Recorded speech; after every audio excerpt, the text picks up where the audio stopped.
우리 말씀의 제목을 읽어봅시다. 시작. 두려워하지 말라. 우리가 이 세상에 살면서 두려움이라는 게 없을 수는 없습니다. 하지만 우리가 두려워해야 될 것이 있고 두려워하지 말아야 될 것이 있는데, 사실 인생은 죄 가운데 있기 때문에 두려워하지 말아야 될 것을 두려워하고 두려워해야 될 것을 두려워하지 않는다. 그것이 우리에게 큰 문제다. 그래서 오늘 이 말씀을 통해서 두려워해야 될 자를 두려워하고 두려워하지 말아야 될 자를 두려워하지 않는 저와 여러분, 그 바른 것을 선택할 수 있는 자들이 되기를 주의 이름으로 축복합니다. 10장 1절에 이스라엘 집이여 여호와께서 너에게 이르시는 말씀을 들을지어다. 2절에 여호와께서 이같이 말씀하시되 열방의 길을 배우지 말라. 열방인은 하늘의 징조를 두려워하거니와 너희는 그것을 두려워 말라 했습니다. 세상 사람들을 두려워할 필요가 없고 그 사람들을 따라갈 필요가 없다. 세상 사람들은 뭘 두려워하느냐? 하늘의 징조를 두려워한다. 하지만 우리는 두려워할 필요가 없다. 그러니까 우리는 세상을 따라갈 필요가 없다. 그러니까 세상을 두려워할 이유가 없다라는 거죠. 그래서 우리가 첫 번째 나눠야 될 것은 세상을 두려워하지 마라. 세상을 두려워하지 말고 세상의 징조와 우상들을 두려워하지 마라 하는 겁니다. 그래서 세상이 그것들을 두려워합니다. 인간들이 그것에 매이고 그것을 만들고 그것을 자기의 주인으로 삼아서 그 우상 앞에 무릎 꿇고 왜 그 우상에 사로잡혀서 하나님보다 그 우상을 두려워하는지 이해할 수 없지만, 어쨌거나 자기들이 만든 그 관습과 습관과 자기들의 방식들 속에 자기 스스로를 가두고 거기에 두려워하고 있다. 그러니까 우습죠. 말씀이 계속 그 얘기를 하는 거예요. 3절에 열방의 규례는 헛된 것이라 그 위하는 것은 삼림에서 3절 여러 나라의 풍습은 헛된 것이니 삼림에서 뺀 나무요 기술공의 두 손이 도끼로 만든 것이라. 삼림에서 뭘 뺐느냐? 나무를 배워왔다. 나무를 배워서 그걸 깎아서 뭘 만드냐? 우상을 만든다. 자기들이 만들어 놓고 자기들이 그것을 두려워하고 자기들이 손으로 만든 것을 자기가 그것을 숨기는 겁니다. 이게 얼마나 우스운 일이냐는 거예요. 자기 손으로 만든 존재에게 신적인 인격들을 부여하고 존재의 자체를 자기가 만들어 놓고 그를 숭배하고 그것을 두려워하는 존재로 생각하고 있다. 4절에 그들이 은과 금으로 그것에 꾸미고 목과 장도리로 그것을 든든히 하여 요동치 않게 하나니 했습니다. 목과 망치로 두드려서 그 나무가 흔들리지 않고 서 있도록 만들었다. 자기가 흔들리지 않도록 두드려 놓고 그것을 자기가 두려워하고 자기가 섬긴다. 얼마나 우스운 말이냐. 5절에 그것이 둥근 기둥 같아서 말도 못하며 걸어다니지도 못함으로 사람이 메어야 하느니라. 그것이 그들에게 화를 주거나 복을 주지 못하나니 너희는 두려워하지 말라 하셨느니라 했습니다. 그러니까 우리는 두려워하지 말아야 된다. 우리가 이 세상을 두려워하지 말고요, 세상에 세운 것들을 두려워하지 말고요, 세상에서 만든 것들을 두려워할 필요가 없다는 거죠. 근데 믿는 사람들이요, 너무 어리석어서 너무 순진해서 그런지 모르겠지만 세상의 간섭과 세상의 방법과 세상의 재물과 세상의 명예와 두려워하는 게 너무 많다는 거예요. 가만히 보니까 왜 두려워하느냐? 하나님을 두려워하지 않으니까요. 세상을 두려워하는 거예요. 하나님을 두려워하지 않냐고, 하나님을 경외하지 않으니까 세상이 두려운 겁니다. 그래서 세상이 끝없이 끌려가는 거예요. 그리고 안 되면 하나님 앞에 와서 기도하는 겁니다. 그 하나님을 더 존귀히 여기고 하나님 앞에 끌려가고 차라리 하나님 앞에 붙잡힌 바 되어서 하나님 앞에 사로잡힌 바 된 삶을 살아야 되는데, 세상을 두려워하고 세상이 끌려가니까 하나님을 두려워할 시간이 없다. 그러니까 하나님 좀 기다리십시오. 내가 바쁘니까, 세상에 할 일이 많으니까. 이 세상을 두려워하는 것에 너무 삶을 내어줬다는 거죠. 그러니까 말씀을 가르쳐 보면요, 말씀이 두려워서 말씀대로 살고자 몸부림치는 사람이 별로 없어요. 대부분 어떻게 생각하냐? 또 자존심 건든다, 또 기분 나쁘다, 또 속상하다, 왜 나한테 이렇게 말하냐? 그렇게 생각합니다. 왜 그럴 것 같아요? 하나님보다요, 말씀의 근여보다요, 하나님의 뜻보다요, 자기 자존심이 더 중요한 거예요. 말씀이 나에게 말하는 것에 내 삶을 어떻게 내어드릴 것이냐, 말씀이 내게 말하는 것에 내가 어떻게 이것을 도려내고 어떻게 고칠 거냐, 그렇게 생각하지 않고 사람들이 있는 데서 무슨 이런 얘기를 하느냐? 목사님이 나한테 뭔 감정이 있어서 이렇게 말하냐? 그렇게 생각하는 겁니다. 우리가 제일 싫어하는 바리새인이 딱 그렇게 했어요. 예수님께 바리새인과 서기관들이 딱 그렇게 했습니다. 근데 우리가 그 모습을 똑같이 본받아서 하고 있습니다. 근데 알지 못하죠. 왜 알지 못할 것 같습니까? 세상을 두려워하니까요. 자기 명예를 두려워하니까요. 자기 종기를 두려워하고요. 재물을 두려워하고요. 사람들 앞에 서는 것들을 두려워하니까요. 그게 중요하다 생각하니까, 그게 더 귀하다 생각하니까, 자기 스스로 만들어버린, 자기가 못을 박아서 만들어 놓은 그 제도 속에서 그것이 더 중요하다 해서 누굴 두려워하지 않냐? 하나님을 두려워하지 않고 그 세상의 것들을 두려워한다. 우리가 이 잘못된 두려움, 세상을 향한 두려움 내려놓기를 주의 이름으로 축복합니다. 두 번째는 10절에 오직 여호와는 참 하나님이시오 사시는 하나님이시오 영원한 왕이시라. 그 진노하심에 땅이 진동하며 그 분노하심을 열방이 능히 당치 못하느니라 했습니다. 정말 우리가 두려워해야 될 대상, 우리가 두려워하지 말아야 될 것은 세상이고 우상이고 세상의 제도들인데, 우리는 뭘 두려워해야 되느냐? 하나님을 두려워해야 되는 거예요. 오직 여호와는 참 하나님이시다, 참 신이다, 한 분밖에 없는 참 하나님이시다는 거죠. 그러니까 우리가 여호와 하나님을 두려워하고 살아계신 예수 그리스도를 두려워해야 되는데, 다른 것들에 대한 두려움은 굉장히 많이 있습니다. 세상에 대한 두려움은 굉장히 많이 있습니다. 근데 하나님은 두려워하지 않는 거죠. 그 제가 전에도 말씀드렸는데, 청년들 가르치니까 하나님을 두려워해야 된다 하니까 깜짝 놀라고, 왜 우리가 하나님을 두려워해야 되냐? 하나님 우리에게 사랑이 많으시고 자비하시고 우리에게 인애하시고 늘 참으신데 하나님께 뭘 두려워해야 되냐? 이렇게 생각하고, 저 깜짝 놀라요. 저는 도리어 깜짝 놀라는 그들을 보고 깜짝 놀랐어요. 서로 깜짝 놀라요. 하나님을 두려워해야 될 존재로 생각하지 않는 게 정말 신기한 거예요. 하나님께 모든 주권이 있고 하나님이 우리의 주인이시고 우리를 언제든지 넘어뜨리고 망하게 할 수 있는 그런 권한을 들고 계신 분인 줄 우리가 안다면 하나님을 두려워해야죠. 그런데 실제로 우리는 누굴 두려워합니까? 세상을 두려워합니다. 세상의 많은 것들을 두려워합니다. 그 반면에 하나님은 전혀 두려워하지 않습니다. 우리가 참 알아야 될 그 하나님을 두려워해야 된다는 겁니다. 오직 여호와는 참 하나님이시오 살아계신 하나님이시오 영원한 왕이시라. 그 진노하심에 땅이 진동하며 그 분노하심을 이방이 능히 당하지 못하느니라 했습니다. 여기에 이방을 왜 기록하냐면요, 너희가 두려워하고 있는 이방들, 너희가 두려워하고 있는 세상들, 너희가 무서워하고 있는 그 우상들, 그 세상의 제도와 여러 가지 것들 결국 하나님 앞에 당하지 못한다. 그래서 너희는 하나님을 두려워해야 된다라고 하는 거예요. 그러니까 그런 믿음을 볼 수가 없는 거예요. 정말 하나님을 두려워하고 세상의 제도와 세상의 재물들과 세상을 두려워하지 않는 그런 믿음을 보기가 힘들다는 거예요. 막상 눈앞에 가까이 있는 거, 당장에 나에게 어려움을 줄 것 같은 것은 세상의 제도고요, 돈이 없어서 월급을 못 받아서 직장 다니는 것들이 두렵고 무섭고 그게 큰 문제지, 하나님이 우리에게 큰 문제가 아닌 것처럼 느끼는 거죠. 그래서 실존적인 신앙이 없는 거예요.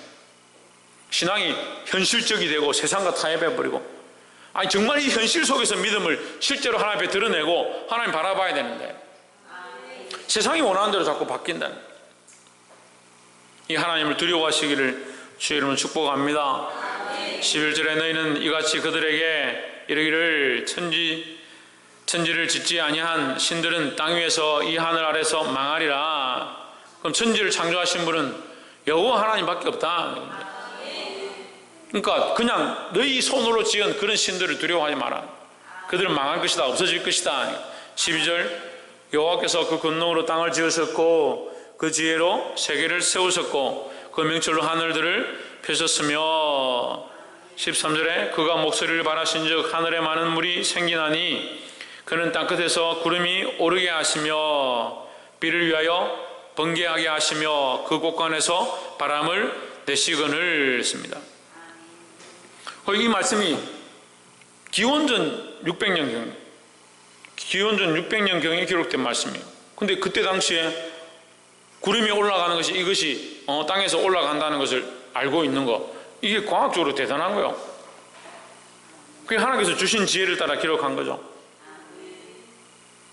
그래서 이 자연의 만물의 이 섭리, 자연이 돌아가고 있는 섭리는 자연이 살아서 역사하는 게 아니다. 하나님께서 이 자연 가운데 허락하신 섭리다. 자연의 순환과 자연의 원리와 자연의 역사를 자연의 힘이다라고 말할 수 없습니다. 그 자연이 이렇게 돌아가고 상생하고 살고 있는 것 자체가 누구의 은혜냐? 하나님의 역사요 은혜다라는 거죠. 그러니까 당연히 우리는 누굴 두려워해야 되냐? 하나님을 두려워해야 되죠. 근데 우리는 태풍을 더 두려워하고, 그죠? 지진을 더 두려워하고. 참 믿음 있다는 분도 지진이 나니까요, 무서워져 줄 줄 몰라. 하나님을 두려워해야 됩니다. 하나님을. 마지막 세 번째로 23절에 여호와여 내가 알거니와 인생의 길이 자기에게 있지 아니하니 걸음을 지도함이 걷는 자에게 있지 아니하니이다. 예, 인생의 걸음이 자기 자신에게 있지 않다. 그럼 누가? 우리를 인도하는 자가 있다. 인도하는 자가. 우리를 인도하는 자가 누구냐? 하나님이다. 그럼 하나님을 따라가야 된다는 거죠. 그래서 우리 인생은 너무 연약하고 어리석어서 자기의 갈 바를 알지 못합니다. 우리가 어디로 갈지 모릅니다. 하나님 우리를 도와주시옵소서. 이렇게 얘기하는 거예요. 지금 24절에 여호와여 나를 징계하옵시되 너그러이 하시고 진노로 하지 마옵소서. 주께서 내가 없어지게 하실까 두려워하나이다 했습니다. 자, 예레미야의 기도입니다. 지금 이 부분은 하나님께서 말씀하신 것들을 대언하고 다시 예레미야가 하나님 앞에 기도하는 부분을 다시 기록한 거예요. 예레미야가 하나님 앞에 엎드려서 기도하는데 뭐라고 하냐?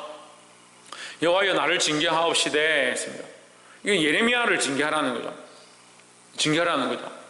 근데 너그러이 하시고 진노를 하지 마옵소서. 주께서 내가 없어지게 하실까 두려워하나이다. 나는 너무 연약한 존재라서 하나님께서 나에게 진노를 받았으면 없어져 버릴까 두렵다. 다시 살아나지 못할까, 다시 회생하지 못할까 두렵다라는 거죠.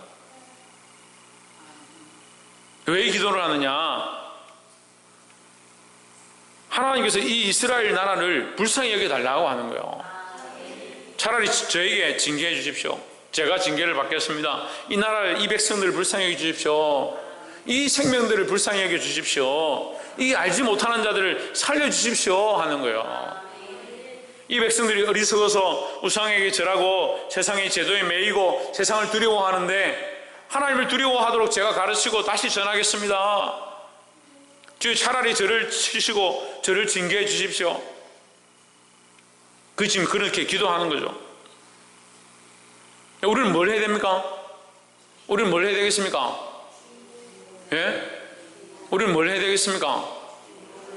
세상을 두려워해야 되겠습니까? 우리는 뭘 해야 되겠습니까? 하나님 앞에 서야 합니다. 하나님 앞에. 어제도 말씀을 나눴는데 보지 뭐 영적인 시각들이 없는 사람은요 엎드려서 기도할 수가 없어요.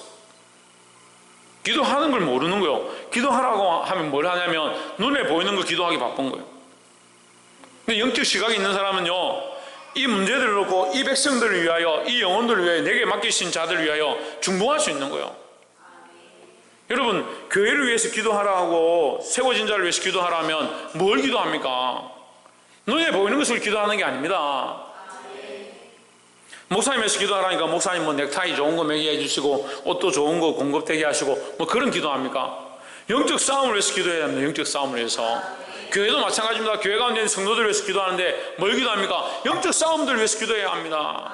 이들이 영적 전쟁 가운데 망하지 않도록, 세상에 미혹되지 않도록, 세상을 두려워해서 세상과 타협하고 세상으로 흘러가지 않도록 그 영적 시각들을 열어서, 영적인 눈들을 열어서 중보자의 자리에 서야 됩니다.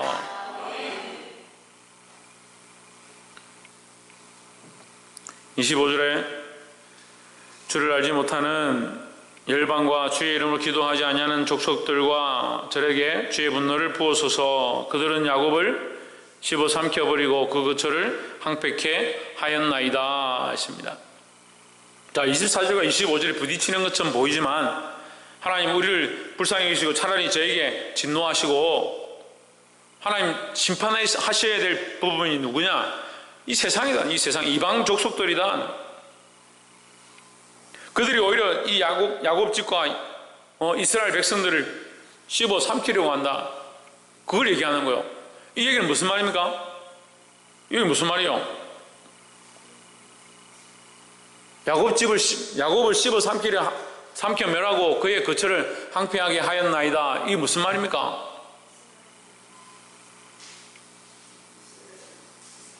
이게 무슨 말이에요? 이스라엘만 들립니다. 뭐라고요? 이스라엘 멸망시킨다 그 말이에요?